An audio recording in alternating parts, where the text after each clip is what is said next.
thought I knew everything about my grandmother. Until the day I found her diary, hidden beneath a false floorboard, sealed with a letter that said only 4 words: when the music ends. Inside were stories of a man she loved during World War II, a soldier named William, who promised to return. But he never did. 80 years later, I followed the clues she left behind: an old photograph, a forgotten hotel, a song that no one remembered how to play.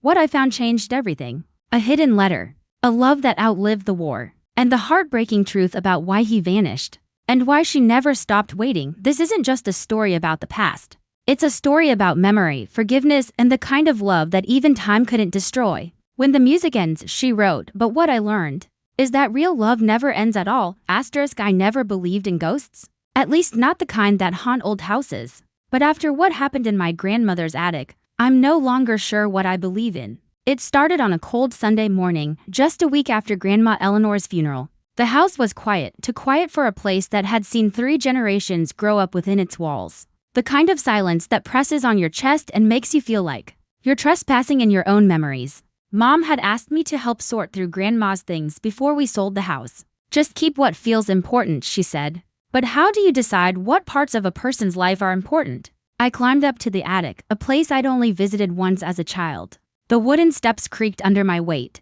and a puff of dust filled the air when I pulled the string to turn on the dim yellow bulb. The light flickered, revealing old trunks, faded photographs, and the faint scent of lavender and old paper. For a moment, I just stood there, taking it all in, the frozen world of someone who had lived, loved, and kept her secrets. That's when I saw it. A small wooden chest tucked behind a broken rocking chair. It wasn't large, maybe the size of a jewelry box, but it had an ornate brass lock that was oddly beautiful. Something about it pulled me closer. I lifted the box and felt a strange heaviness in my chest. Like it wasn't just wood and metal, but something far heavier. When I tried the lock, it clicked open easily, as if it had been waiting for me. Inside, wrapped carefully in an old silk handkerchief, was a leather-bound book. The edges were frayed, the pages yellowed, and on the cover, written in graceful cursive, were 2 simple words: for him. I remember whispering aloud, for who, Grandma? The first few pages were blank, but then the handwriting began, elegant, emotional, and unmistakably hers. The date at the top read, March 17, 1942. My grandmother would have been 19 then. At first, it seemed like a regular diary, little notes about her days, the war rationing, her work at a local diner. But a few pages in, the tone changed. He came in again today. Same seat by the window. Same soft smile. His uniform looked heavier this time. I told myself not to ask his name, but I did. His name is William. I froze. William? I'd never heard that name in any of Grandma's stories. My grandfather's name was Robert. The next few entries were short but vivid, descriptions of stolen glances, secret smiles, and moments that read like a heartbeat captured on paper. She wrote about the smell of coffee mixing with rain, the sound of his laughter, the way his hands trembled when he reached for hers. It didn't sound like the kind of love a girl forgets. I turned another page. A pressed daisy fell out, perfectly preserved between the pages. I picked it up carefully, realizing it must have been there for over 80 years.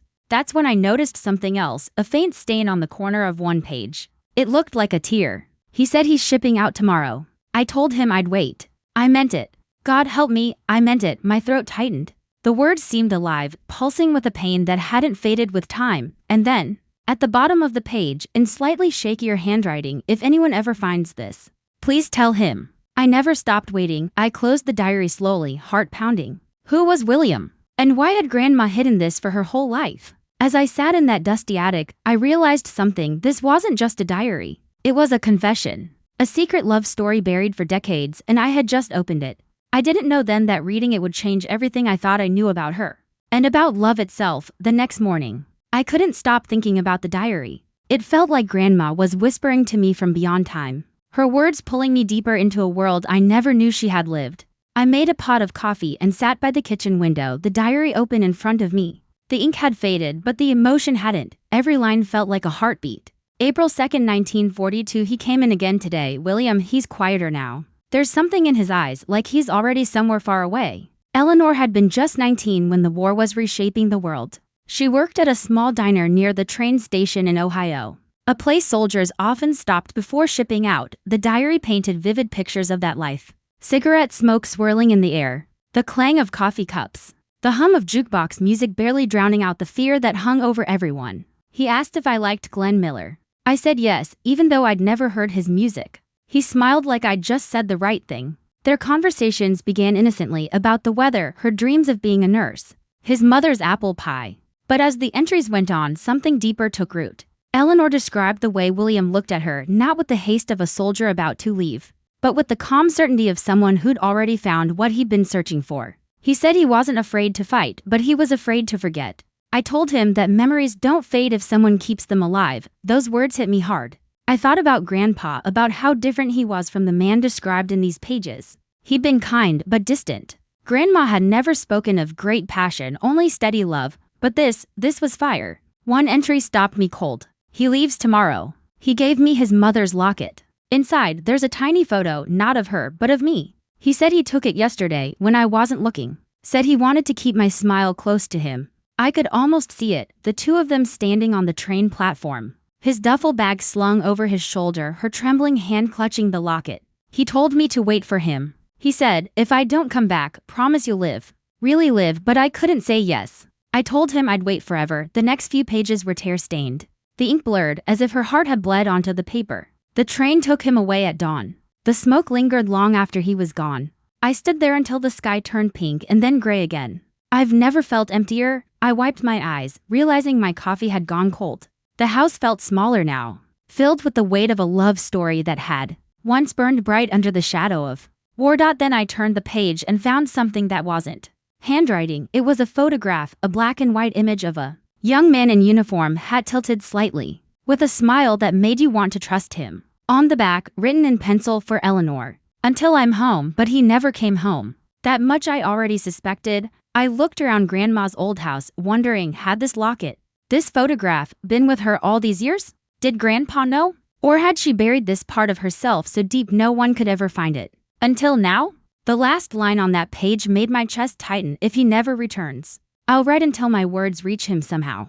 My heart will not forget. I closed the diary. But I could still feel her, 19, terrified, in love with a man walking into war. And though I didn't know it yet, that promise, her vow to never forget, would lead me to something that would shake everything I believed about my family and about her life. I didn't sleep that night. The diary sat beside my bed, its presence almost alive, like the heartbeat of a story that refused to fade with time. I kept thinking about Grandma Eleanor, 19 years old, standing on that train platform with the wind in her hair and tears on her cheeks, watching the man she loved disappear into the smoke of war. By morning, I couldn't resist. I opened the diary again. The next page was dated May 5, 1942. A small envelope was glued inside, yellowed and fragile. Across the front, in faded pencil, was written, France, 1942, his first letter. I carefully peeled it open. Inside was a folded piece of paper, written in neat, strong handwriting, my dearest Eleanor. The ocean was rough and I've never felt so small. Every wave reminded me of how far I am from you. The nights are cold, but I keep your locket close. When I touch it, it feels like you're near, like maybe love can cross an ocean if it's strong enough. They say we'll move toward the front soon. I'm not afraid, but I miss your voice more than anything. Tell the diner lady I still crave her pie, but only if you baked it. Yours always, William. I swallowed hard. The letter smelled faintly of salt and thyme. It felt wrong, somehow, to be holding something meant only for her. But I couldn't stop. The diary continued. His letters are the only thing keeping me alive. Every day, I wait by the mailbox. Some days, there's nothing. Those are the worst days. There were more envelopes, each glued carefully to the pages. One from August 1942. We lost good men today. I don't know how to tell you what I've seen. I just keep thinking about your hands. How soft they were when you held mine. If I ever make it back, I'll never let go again. Another from November 1942. The snow here is not like Ohio snow. It's cruel. It hides things. Sometimes I see faces in it, men I couldn't save. But when I close my eyes, I see you. Always you. I felt my chest tighten. He was falling apart, and she was trying to hold him together through paper and ink. I sent him a scarf today. One diary entry read, "It's the color of his eyes. I hope it finds him. I hope he knows I still believe." Then came a gap. No letters for months. The next entry was from March 1943. It's been 94 days since his last letter. I dream of him walking toward me, but he never reaches me. Mama says maybe he's busy. But I know what silence means in wartime. Still, I can't stop waiting. My hands trembled as I turned the next page. It was blank, except for a single, pressed leaf and a date, April 9, 1943. A man from the army came to the diner today. He didn't order coffee. He asked if I was Eleanor Grace. He looked sorry before he said a word. I dropped the plate I was holding. It shattered, but I couldn't hear the sound. I stopped reading. My throat closed. I knew what was coming. They say he's missing in action. Not dead, missing. As if that makes it better. As if not knowing isn't its own kind of death. Her words were jagged, desperate, scrawled in a way that barely resembled her careful handwriting from before. I keep writing to him, even though there's no address now. I whisper his name before I sleep, hoping somehow the wind will carry it to wherever he is. I wiped away a tear, realizing I'd been holding my breath. Then something caught my eye. A folded slip tucked deep between two pages. It wasn't yellowed like the others. The paper was different, the ink darker. It wasn't from him. It was to him. William, my love. If you ever find this, if by some miracle you live, I'll be waiting at the place where we first met. Every Sunday at noon. Until forever runs out. I looked at the date. June 1st, 1944, 2 years after he left. She never stopped waiting. I closed the diary and sat in silence. The ticking of the old clock downstairs filled the room, a lonely rhythm against the weight of her words. That's when I noticed something at the bottom of the box, a small, unopened envelope. It wasn't glued inside the diary. It looked different, newer, like it had been hidden beneath everything else, across the front.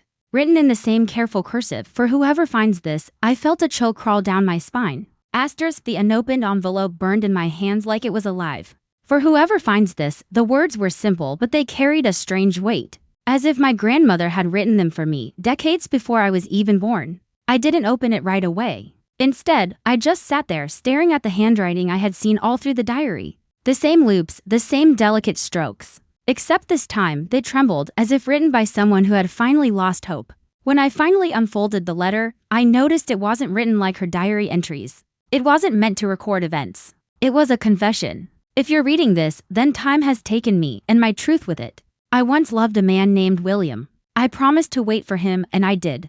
But life doesn't always keep its promises. I stopped reading, my throat dry. Outside, rain began tapping against the attic window, a slow, steady rhythm that matched the ache in my chest. They said he was missing. For years, I believed that meant he might still be alive. I checked the papers, the lists, the names carved on stone. I never found his.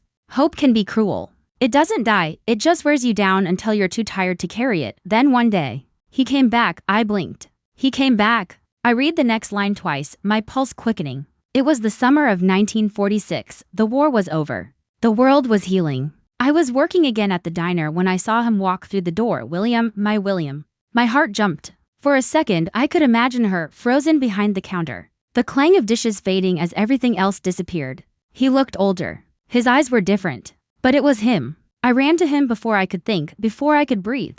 He didn't speak at first, just held me. I thought I'd never let go, but something was wrong. The letter went on, describing how she noticed a distance in him, how his touch was colder, how his smile didn't quite reach his eyes. She tried to ask about the war, where he'd been, why he never wrote. He always changed the subject. He said he'd been injured, that he'd lost parts of his memory. I believed him. I wanted to believe him. But there were nights when he would wake up shouting names I didn't know. A chill ran down my spine. One evening, he left for a walk and didn't come back. I searched everywhere. Days later, the police found his uniform by the riverbank, but no body. They said maybe he couldn't live with what he'd seen. I think part of me died with him that day. I set the letter down and wiped my eyes. So he had come back, only to vanish again. But what haunted me wasn't his disappearance. It was the way Grandma wrote about it. Like she never stopped questioning if the man she saw that day was even truly him. I read on. Months later, I married Robert. He was kind, patient, and he knew my heart was elsewhere. But he stayed. I told myself that maybe love could be rebuilt, not from passion, but from peace. I never told him about William. I couldn't. Some loves belong only to ghosts. That line cut through me. My grandfather, the man who had built our family, who'd been buried beside her, had shared his life with someone still mourning another man. If my children or their children ever find this, know this truth. I loved Robert for his steadiness. But my heart always belonged to the soldier who never truly came home. The rain outside turned heavier, the sound filling the attic. I looked around at all the old things, photographs, trinkets, memories, realizing how little we actually know about the people we love. Then I turned to the last page of the diary where a single sentence was written, underlined twice. If anyone ever wants to find him, follow the music. The music? I frowned. Grandma had played piano, an old upright that still sat downstairs, untouched since her death. I went down quietly, each step creaking under my weight. The piano stood in the corner of the living room, draped in a lace cloth.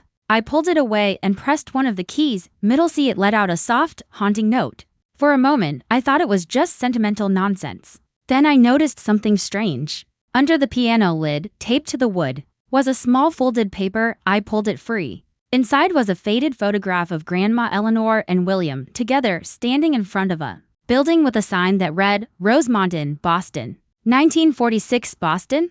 I had never heard of her going there. On the back of the photo was one more line, the last place we danced. I sat down, clutching the photo, heart pounding. The soldier who vanished. The woman who never stopped waiting. And now, a clue, hidden in music. I looked around the room that once belonged to my grandmother, realizing she had never really left this world at all. She'd been waiting for someone to finish her story, and somehow, that someone was me.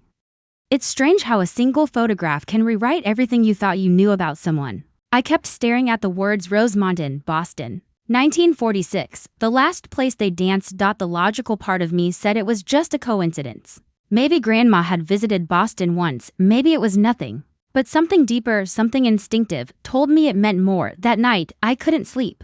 The rain had stopped, but my mind hadn't. I kept replaying her final message. If anyone ever wants to find him, follow the music. By morning, I'd made up my mind. I packed a small bag, tucked the diary and the photo inside, and got in my car. The highway stretched endlessly ahead, gray clouds hovering like ghosts. Boston was 6 hours away, 6 hours of silence, of wondering what I'd find, of feeling my grandmother's presence in the empty seat beside me when I finally arrived. The city greeted me with cold air and the distant hum of traffic. I drove through narrow streets until I found it, a weathered red brick building with faded letters that still read, Rosemont. The sign creaked slightly in the wind.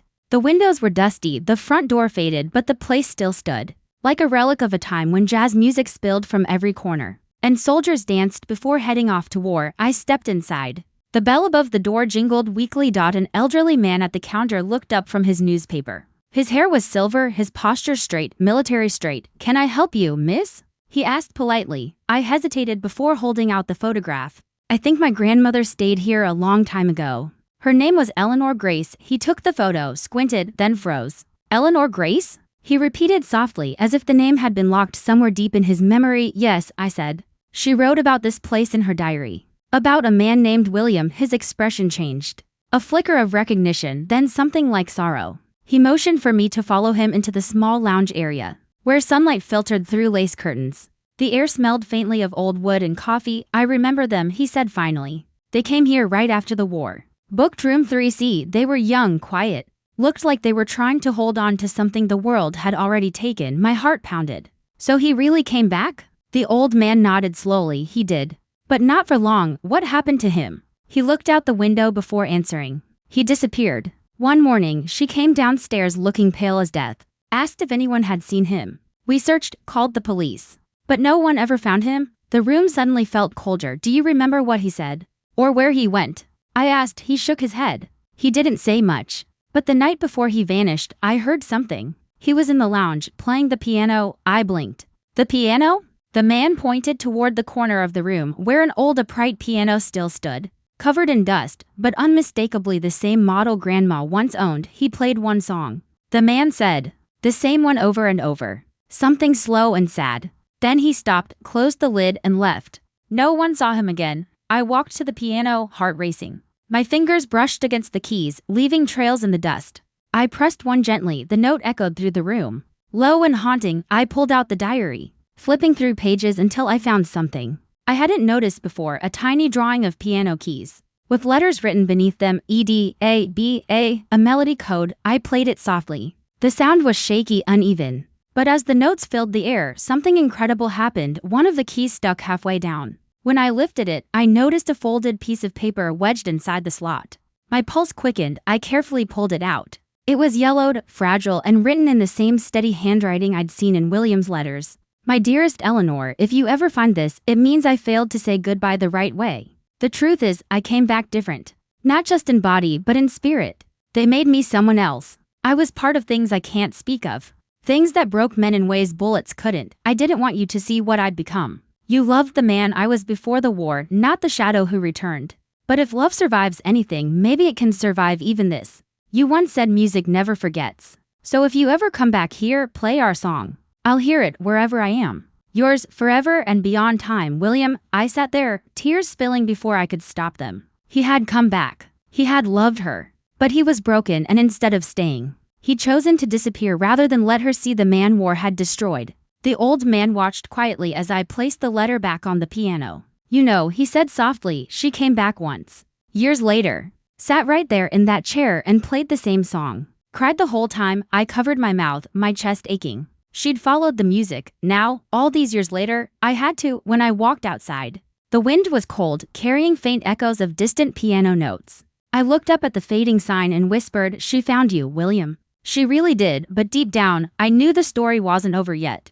Because the envelope at the bottom of Grandma's chest, the one I hadn't opened yet, was still waiting. And something told me it would change everything I thought I knew about love. And about her final years when I returned home from Boston. The air in Grandma's house felt different. Lighter, somehow, like the ghosts had finally sighed. But there was still one envelope left. It sat at the bottom of her wooden chest, sealed in dark blue wax. My name written on it in her careful, slanted handwriting for Lily when the music ends. My hands trembled as I broke the seal. Inside was a folded piece of stationery, yellowed with time, faintly scented like lavender. I could almost hear her voice before I even read the words. My dearest Lily, if you're reading this, it means you found what I could never say out loud. I know you, curious, gentle, too much like me for your own good. By now, you've read my diary. You know about William. There are things I never told anyone, not even your mother. People would have said I was foolish to love a ghost, to wait for a man who vanished into shadows. But love doesn't follow reason.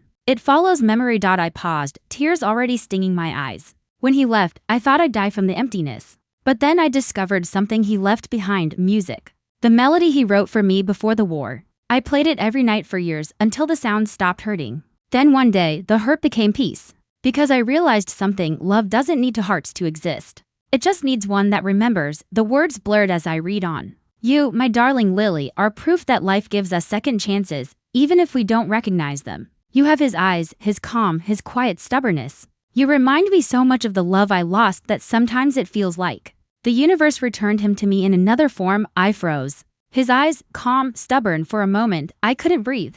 Was it just poetic, or did she mean something more? I turned the letter over where another sheet had been carefully folded inside.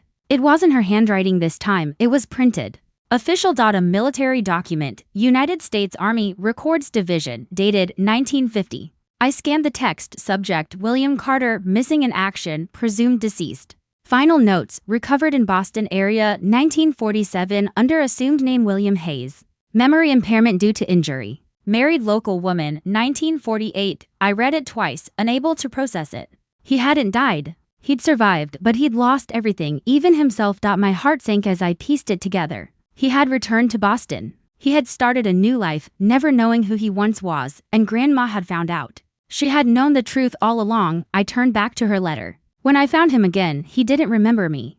He looked into my eyes and saw a stranger. His wife stood beside him, holding his hand. I wanted to scream, to tell her he was mine, but I couldn't destroy their peace. He'd suffered enough. So I did the only thing love allows when it can no longer claim. I let him go. I pressed my hand to my mouth, sobbing silently. But I visited him once more years later. I watched from across the street as he taught his little boy to ride a bicycle. He laughed, Lily, he laughed. And I realized that was all I'd ever wanted for him, to live. You see, love doesn't always end the way we dream. Sometimes it survives quietly, like a secret melody played in another room. If you ever doubt what love means, remember this, it's not about possession. It's about grace. I stared at the last few lines for what felt like forever. And if you ever find your own William, hold on as long as the music lasts. All my love, always, Grandma Eleanor. I sat there, surrounded by the echoes of everything she'd carried, a love that survived war, silence, and time itself. I finally understood why she'd kept the piano, why she'd hum the same tune every evening before bed.